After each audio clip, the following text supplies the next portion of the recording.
ever felt like a question mark?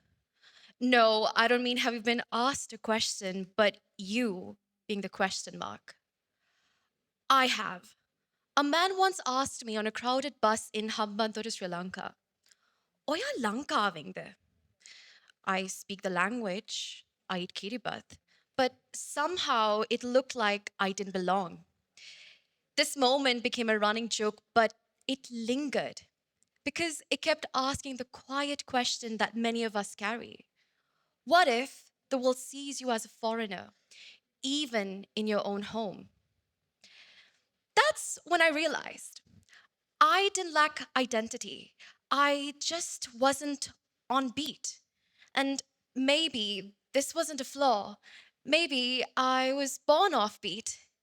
Maybe I was meant to play something different, something like jazz. Take a breath, close your eyes, listen. Imagine a jazz band warming up. A piano wails, a drum skips, and a saxophone that doesn't sound quite right. It sounds chaotic, doesn't it? Until you zoom out. Suddenly, that mess becomes a melody, that tension, a rhythm. It is the art of improvising your way into harmony. And that's also what cultural adaptability is.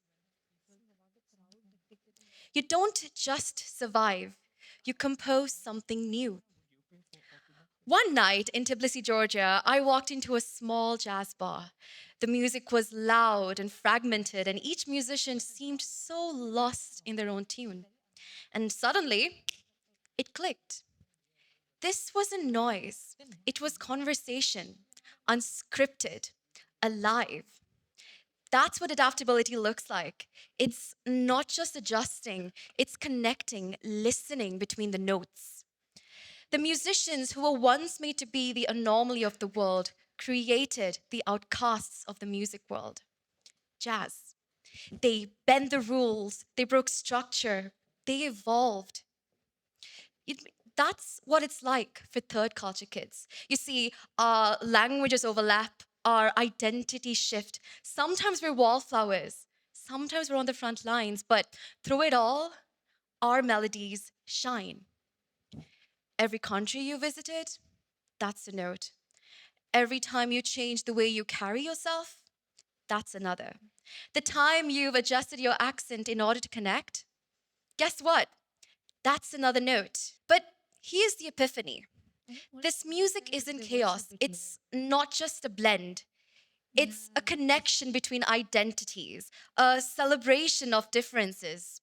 And I reflected on my own journey in that sound, a life I built on finding harmony between multiple cultures, languages, and identities. In 2020, I wrote an article called The Third Culture Paradigm. It was messy, raw, unfiltered. When I published it, something unexpected happened. People saw themselves in my chaos. And beneath all this drama, I come to realize that I was never broken. I was just out of beat. So I stopped listening to the static of the world and instead built a sheet of my own music that I could live in. At home, I was just Sri Lankan, but the moment I opened the door, it was cultural constellation. And my slang, it wasn't just machang or ammatu udu. It was yar, vaime, matla. So when people question my identity, they don't realize that I've always been Sri Lankan, but I've also been shaped and molded by the countries around me. In a place where everyone comes from anywhere and everywhere, you learn that identity isn't rigid, it's relational. And that doesn't confine us, it actually expands us.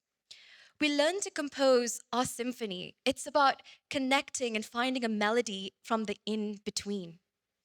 Ask yourselves, what's the sound of your journey?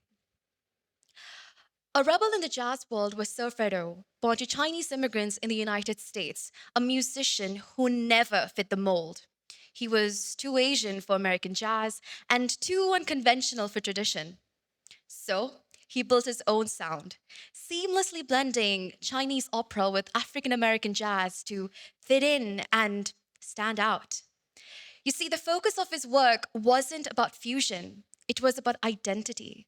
He was bold enough to challenge categories, to grow who he was into his own terms. And this taught me that cultural adaptability isn't about camouflaging. It's having plural identities, it's innovation. It's about creating a sound that only you can play. Sometimes my brain feels like a jazz band in warm up. It's three languages trying to speak over each other, none quite on key. Somewhere between Manike Magehite and Taylor Swift, there's me. And in those moments, figuring it out as I go is the art. There were days I spoke more Georgian than Sinhala, and this was fine until I accidentally yelled Bodishi at the wrong person in the wrong country. I found myself begging my Sri Lankan friends, hey, could you please speak to me in Sinhala, not English? Let me try. Because it mattered. It wasn't to prove anything, but to stay connected to a melody that I came from. And that showing up, that effort, so unsure but still going on anyway, that's jazz. You see, our lives today, we don't just follow one culture, one identity, one language. Haven't we all moved cities at one point? Haven't we all had to take an unplanned detour? Haven't we all had to change the way we speak at work or at home? Why did we have to? We're code switching to connect, to include, to lead. And that is a strength. Every April 14th, I celebrate Sri Lankan New Year, even if I'm far away from home. And one year, it was just two friends and I over milk toffee and kiribat, way past the auspicious time. We had no fireworks, no rituals, but just an active choice to stay connected to a melody that made me, me.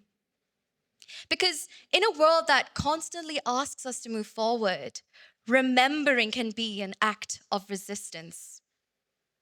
So when I heard of Sir Fred Ho, who switched genres with so much grace, or when I burnt my hand trying to make milk toffee, I realized that this is my jazz. You know, cultural adaptability, as poetic as it sounds, is a leadership trait that helps build bridges in rooms that are divided. It helps third culture kids like us mediate tension without a manual. The world needs to listen to the offbeat and find harmony more than ever.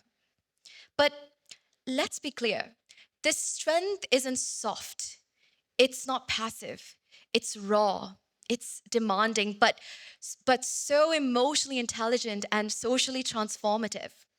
You see, when cultures collide, it's the culturally fluent who play. When systems fail, it's the improvisational minds who find the rhythm. From that bus in Sri Lanka to the jazz bar in Georgia, I've learned that I was never offbeat. I was just playing my own melody. We've been taught to chase certainty, to have clear answers, clean labels, and a beat that makes sense to everyone else. But know this, the most remarkable people you'll ever come across didn't grow by following a tune. They hum their own, not fitting in, but still carrying on with all your complexity and still choosing to connect, to include, to lead. They compose for themselves. That's the essence of cultural adaptability. If you've ever felt too foreign, too mixed, too uncertain, know this. People who move in this in between have the gift of perspective. We need more people who show up in their offbeat, hybrid, half written truths. You have the strength to build something that didn't exist before you walked in. When you feel offbeat or out of place, don't blend in. Quiet the noise, lean in, embrace, and pause. Because cultural adaptability is a superpower. It's the jazz of your identity.